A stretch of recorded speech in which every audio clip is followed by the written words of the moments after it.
नमस्कार विद्यार्थी मित्रांनो, स्पर्धा परीक्षा करिअर पॉइंट या युट्यूब चॅनल मध्ये आपल्या सर्वांचे स्वागत आहे. महाराष्ट्र राज्य शिक्षक पात्रता परीक्षा पेपर क्रमांक 2 जी परीक्षा 15 डिसेंबर 2013 रोजी झालेली आहे, त्या परीक्षेमधील मराठी विषयाच्या 30 प्रश्नांचे स्पष्टीकरणात्मक विश्लेषण आपण या व्हिडिओमध्ये पाहणार आहोत. त्यामुळे व्हिडिओ शेवटपर्यंत नक्की पहा आणि व्हिडिओ आवडल्यास व्हिडिओला लाईक, शेअर व आमच्या चॅनलला सबस्क्राईब करायला अजिबात विसरू नका. पहिला प्रश्न आहे, पुढीलपैकी कोणते नाव आत्मचरित्राचे नाही? पर्याय क्रमांक 1 केशराचे शेत, पर्याय क्रमांक 2 संपूर्ण बाळकराम, पर्याय क्रमांक 3 ही श्रीची इच्छा आणि पर्याय क्रमांक 4 बहुरूपी. तर या प्रश्नाचं अचूक उत्तर आहे पर्याय क्रमांक 2 संपूर्ण बाळकराम. कारण हे आत्मचरित्र नसून हे राम गणेश गडकरी यांच्या विनोदी लेखांचा संग्रह आहे. तर केशराचे शेत हे नटवर्य मामा पेंडसे यांचे आत्मचरित्र आहे. पर्याय क्रमांक 3 ही श्रीची इच्छा हे डॉक्टर श्री ठाणेदार यांचे आत्मचरित्र आहे. तर पर्याय क्रमांक 4 बहुरूपी हे नारायण धरप यांचे आत्मचरित्र आहे.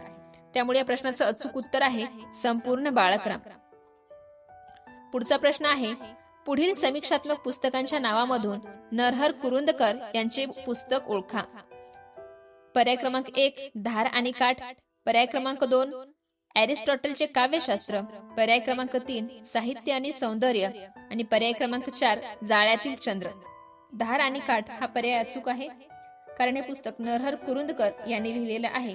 तर एरिस्टॉटलचे काव्यशास्त्र हे पुस्तक गो वी करंदीकर यांनी लिहिलेले आहे. साहित्य आणि सौंदर्य हे पुस्तक बा.सी. मर्ढेकर यांचे आहे. तर जाळ्यातील चंद्र हे म. वा. धोंड यांनी लिहिलेले पुस्तक आहे. पुढचा प्रश्न आहे, पुढीलपैकी कोणती प्रकाशन संस्था मुंबई बाहेरची आहे? पर्याय क्रमांक 1 ग्रंथाली, पर्याय क्रमांक 2 मौज, पर्याय क्रमांक 3 पॉप्युलर आणि पर्याय क्रमांक 4 सुविचार प्रकाशन मंडळ. तर आपल्या प्रश्नाचं अचूक उत्तर आहे सुविचार प्रकाशन मंडळ. कारण ही संस्था पुण्याची आहे, तर बाकीच्या तिन्ही संस्था या मुंबईच्या आहेत. पुढचा प्रश्न आहे, पुढील लेखकांपैकी अर्थशास्त्राचे प्राध्यापक कोण?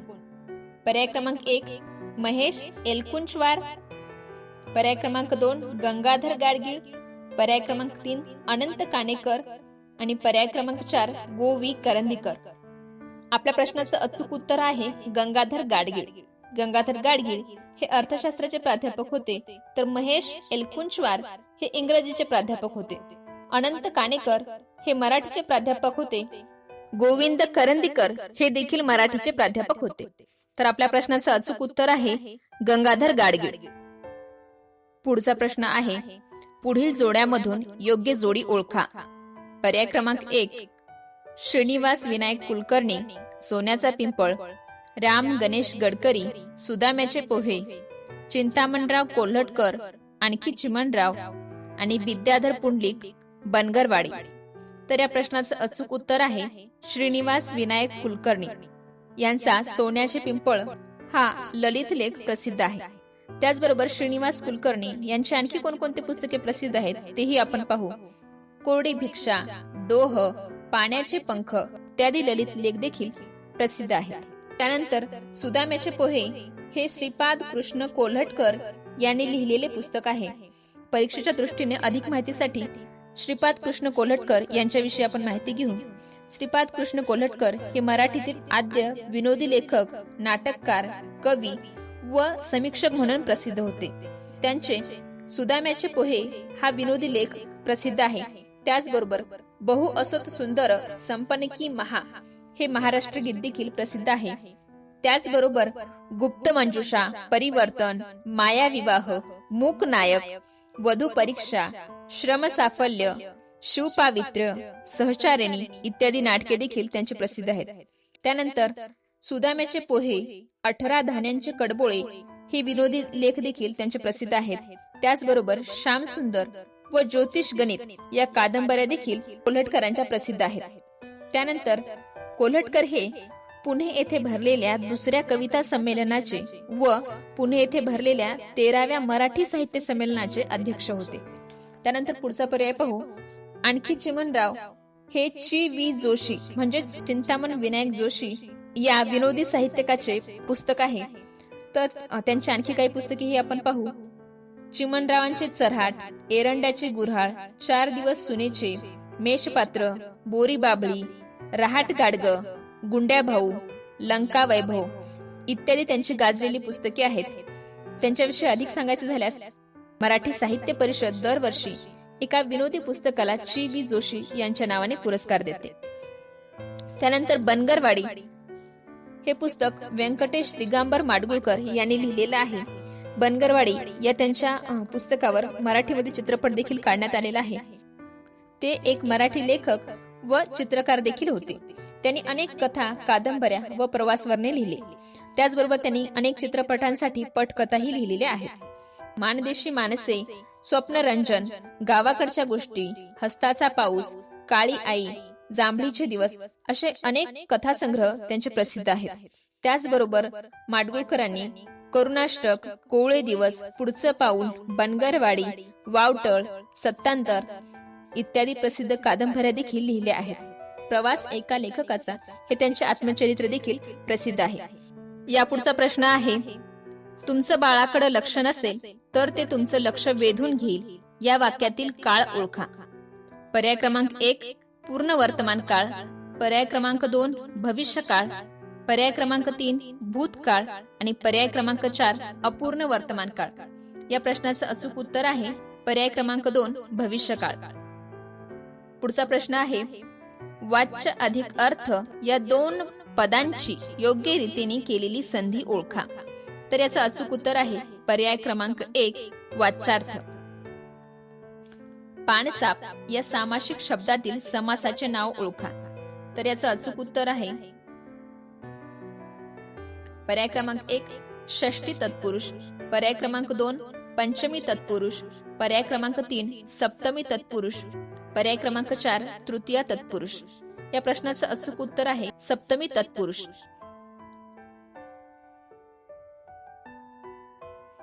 पुढचा प्रश्न आहे, समानार्थी शब्दांची योग्य जोडी ओळखा. पर्याय क्रमांक 1 मद्य अपेय, पर्याय क्रमांक 2 वर्ण कर्ण, पर्याय क्रमांक 3 मर्म धर्म आणि पर्याय क्रमांक 4 अंगीकृत आणि अस्वीकृत. तर या प्रश्नाचं अचूक उत्तर आहे पर्याय क्रमांक 1 मद्य अपेय. पुढचा 40वा प्रश्न आहे, विरुद्धार्थी शब्दांची योग्य जोडी ओळखा. पर्याय क्रमांक 1 तटिनी सरिता, पर्याय क्रमांक 2 आय व्यय, पर्याय क्रमांक 3 कलंक काळीमा, पर्याय क्रमांक 4 विरह दुरावा. तर या प्रश्नाचं अचूक उत्तर आहे आय व्यय. त्यानंतर पुढचा प्रश्न आहे, गटात न बसणारा शब्द ओळखा. पर्याय क्रमांक 1 क्लेश, पर्याय क्रमांक 2 कष्ट, पर्याय क्रमांक 3 कृष्ण आणि पर्याय क्रमांक 4 पाणी. आपल्या प्रश्नाचं अचूक उत्तर आहे पर्याय क्रमांक 4 पाणी. कारण बाकीचे इतर तिन्ही पर्याय हे तत्सम शब्द आहेत, तर पाणी हे तद्भव शब्द आहे. त्यानंतर पुढचा प्रश्न पाहू, गटात न बसणारा शब्द ओळखा. पर्याय क्रमांक 1 सासरा, पर्याय क्रमांक 2 दिवा, पर्याय क्रमांक 3 पुरुष आणि पर्याय क्रमांक 4 मूळ. आपल्या प्रश्नाचं अचूक उत्तर आहे पर्याय क्रमांक 3 पुरुष. कारण पुरुष हा तत्सम शब्द आहे. तर सासरा हा श्वसूर या तत्सम शब्दापासून तयार झालेला आहे. तर दिवा हा दीप या तत्सम शब्दापासून तयार झालेला शब्द आहे. तर मूळ हा मूल या तत्सम शब्दापासून तयार झालेला शब्द आहे. आपल्या प्रश्नाचं अचूक उत्तर आहे पुरुष. पुढचा प्रश्न आहे, उपसर्ग घटित शब्द ओळखा. पर्याय क्रमांक 1 विशेष, पर्याय क्रमांक 2 विनंती, पर्याय क्रमांक 3 विनय आणि पर्याय क्रमांक 4 विभावरी.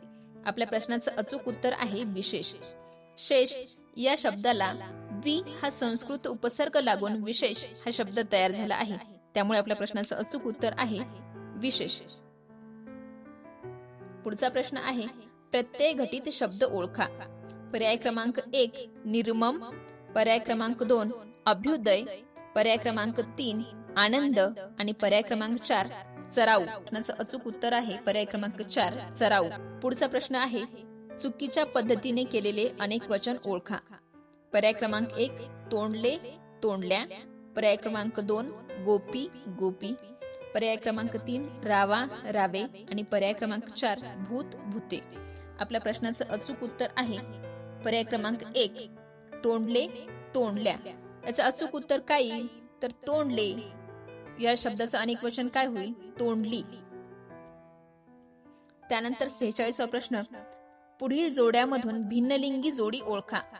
पर्याय क्रमांक 1 काया पगडी, पर्याय क्रमांक 2 शरीर देह, पर्याय क्रमांक 3 आकाश गगन आणि पर्याय क्रमांक 4 प्रकाश उजेड. आपल्या प्रश्नाचं अचूक उत्तर आहे पर्याय क्रमांक 2 शरीर देह. आता बघा, ती काया ती पगडी म्हणजे दोन्ही शब्द कसे आहेत स्त्रीलिंगी आहेत. त्यानंतर पर्याय 2 मध्ये ते शरीर आणि तो देह, ते नपुसकलिंगी आणि तो पुल्लिंगी. त्यानंतर पर्याय क्रमांक 3 पहा, ते आकाश आणि ते गगन हे दोन्ही समानलिंगी आहेत आणि तो प्रकाश आणि तो उजेड हे दोन्ही समानलिंगी आहेत. त्यामुळे पर्याय क्रमांक 2 हेच उत्तर आपलं भिन्नलिंगी आहे. 47वा प्रश्न, चुकीच्या पद्धतीने केलेले सामान्य रूप ओळखा. पर्याय क्रमांक 1 नवरा नवऱ्या, पर्याय क्रमांक 2 बायको बायको, पर्याय क्रमांक 3 मूल मुला आणि पर्याय क्रमांक 4 आहे अपत्य अपत्ये. आणि या प्रश्नाचं अचूक उत्तर आहे पर्याय क्रमांक 4 अपत्य अपत्ये. म्हणजेच अपत्य आणि अपत्ये हे चुकीच्या पद्धतीने केलेले सामान्य रूप आहे. मग याचे बरोबर काय येईल अपत्य अपत्या हेच बरोबर उत्तर आहे. पुढचा प्रश्न आहे, हिमालयात ज्या नद्या उगम पावतात त्या बहुतेक गंगेला येऊन मिळतात. या वाक्यात कोणत्या प्रकारचा शब्द मुळीच आलेला नाही. पर्याय क्रमांक 1 विशेष नाम, पर्याय क्रमांक 2 सर्वनाम, पर्याय क्रमांक 3 भाववाचक नाम आणि पर्याय क्रमांक 4 सामान्य नाम. तर आपल्या प्रश्नाचं अचूक उत्तर आहे भाववाचक नाम. पुढचा प्रश्न आहे, भाववाचक नामाचे चुकीचे रूप ओळखा. पर्याय क्रमांक 1 वैविध्यता, पर्याय क्रमांक 2 सौकर्य, पर्याय क्रमांक 3 सामिप्य आणि पर्याय क्रमांक 4 मधुरता. या प्रश्नाचं अचूक उत्तर आहे पर्याय क्रमांक 1 वैविध्यता. पुढचा प्रश्न आहे, आकाशवाणीद्वारे जागतिक पातळीवर संदेश पोहोचविला जात असतो. या वाक्यातील प्रयोग ओळखा. पर्याय क्रमांक 1 अकर्मक कर्तरी, पर्याय क्रमांक 2 सकर्मक कर्तरी, पर्याय क्रमांक 3 भावे आणि पर्याय क्रमांक 4 आहे कर्मणी.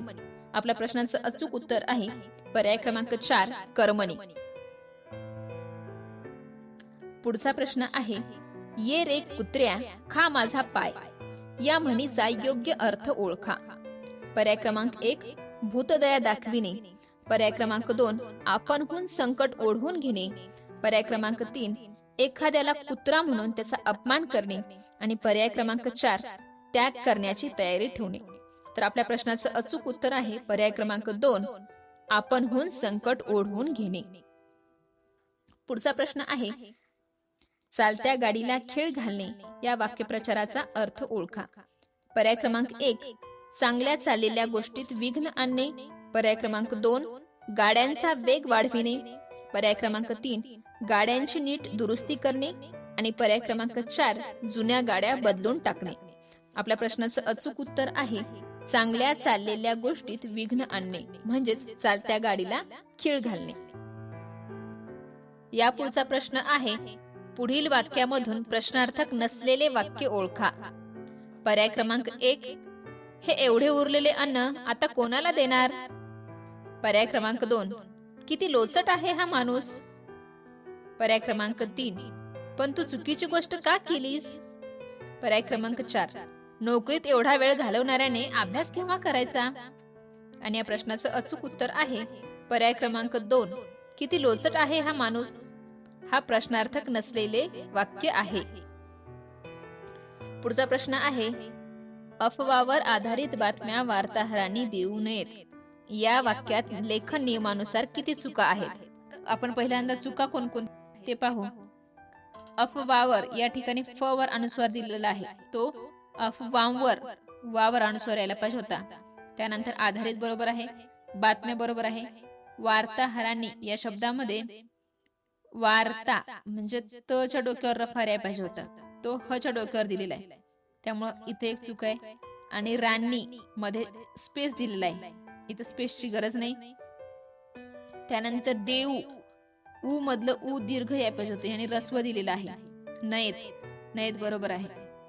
आणि दिलेलं वाक्य हे सगळं डबल इन्व्हर्टेड कॉमा मध्ये दिलेलं आहे, जे एकेरी अवतरण चिन्ह मध्ये यायला पाहिजे होतं. त्यामुळे ही एक चूक आहे. अशा किती होते चुका मग? 1, 2, त्यानंतर रफारची 3, राणीच्या मध्ये स्पीच दिलेली नाही ते 4 आणि ऊची 5. अशा एकूण 5 चुका. म्हणजे या प्रश्नाचं उत्तर आहे पर्याय क्रमांक 4. त्या मुलाचे वडील लहानपणीच निधन पावलेले असतात, या वाक्यातील चूक शोधून दुरुस्ती सुचवा. मग या वाक्यामध्ये असतात ऐवजी आहेत असं असायला पाहिजे होतं का? किंवा पर्याय क्रमांक 2, वडील लहानपणीच म्हणजे वडील त्यांच्या लहानपणीच असं वाक्य असायला पाहिजे होतं का?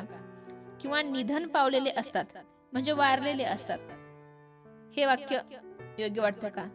किंवा वडील लहानपणीच म्हणजे वडील त्याच्या लहानपणीच म्हणजे मुलाच्या लहानपणीच. म्हणून आपलं पर्याय क्रमांक 4 हेच उत्तर बरोबर असणार आहे. कारण त्या मुलाचे वडील त्याच्या लहानपणीच म्हणजे त्या मुलाच्या लहानपणीच निधन पावलेले असतात. त्यामुळे या वाक्यातील ही चूक आहे आणि या प्रश्नाचं अचूक उत्तर आहे पर्याय क्रमांक 4. त्यानंतर पुढील प्रश्न उतार्यावर आहेत. उतारा वाचून घ्या तुम्ही आणि त्यानंतर प्रश्नांची उत्तरे सोडवा. मी फक्त प्रश्न वाचून प्रश्नांची उत्तरे या ठिकाणी सांगणार आहे. संकेत म्हणजे काय? तर संकेत म्हणजे ठराविक नियम. पर्याय क्रमांक 2. त्यानंतर दंभ या शब्दाचा अचूक अर्थ निवडा. दंभ म्हणजे काय? तर दंभ म्हणजे ढोंग. पर्याय क्रमांक 1. त्यानंतर पुढचा प्रश्न आहे कुत्सितपणा व करंटेपणा या शब्दांच्या अर्थांची योग्य जोडी कोणती? पर्याय क्रमांक 1 आहे मत्सर व वाकडेपणा. पर्याय क्रमांक 2 उर्मटपणा व हेवा. पर्याय क्रमांक 3 दुष्टपणा व छळवादी वृत्ती. आणि पर्याय क्रमांक 4 कुजकेपणा व शूद्र नाकर्तेपणा. तर या प्रश्नाचं अचूक उत्तर आहे पर्याय क्रमांक 4 कुजकेपणा व शुद्ध नाकर्तेपणा. पुढचा प्रश्न पाहू. प्रगल्भ या शब्दातून लेखकाला कोणता अर्थ व्यक्त करायचा आहे? पर्याय क्रमांक 1 प्रौढ व समजूतदार. पर्याय क्रमांक 2 म्हातारी व जुनाट. पर्याय क्रमांक 3 निरोगी व सरळपणाची. आणि पर्याय क्रमांक 4 सर्व मुकाटपणे स्वीकारणारी. तर या प्रश्नाचं अचूक उत्तर आहे प्रौढ व समजूतदार. प्रगल्भ म्हणजेच प्रौढ व समजूतदार. प्रश्नपत्रिकेमधला शेवटचा प्रश्न म्हणजे 60वा प्रश्न आपण आता पाहणार आहोत. या मांडणीतून लेखकाची कशा तऱ्हेची भूमिका दिसून येते? तर याचे पर्याय आहेत. पर्याय क्रमांक 1 नापसंती व्यक्त करणारी. पर्याय क्रमांक 2 तटस्थतेची. पर्याय क्रमांक 3 सावधगिरीचा इशारा देण्याची. आणि पर्याय क्रमांक 4 संतापाची भावना व्यक्त करणारी. तर या प्रश्नाचं अचूक उत्तर आहे पर्याय क्रमांक 3 सावधगिरीचा इशारा देण्याची. अशा प्रकारे आपण डिसेंबर 2013 या वर्षी झालेल्या मराठी विषयाच्या प्रश्नपत्रिकेचे स्पष्टीकरणात्मक विश्लेषण पाहिले आहे. थँक्यू. व्हिडिओ आवडल्यास लाईक करा, शेअर करा व यासारखे इतर व्हिडिओ पाहण्यासाठी आमच्या चॅनलला सबस्क्राईब करा. आणि हो, शेजारील बेल आयकॉनवर क्लिक करा. यामुळे आमच्या येणाऱ्या प्रत्येक व्हिडिओची नोटिफिकेशन मिळेल सर्वात आधी तुम्हाला.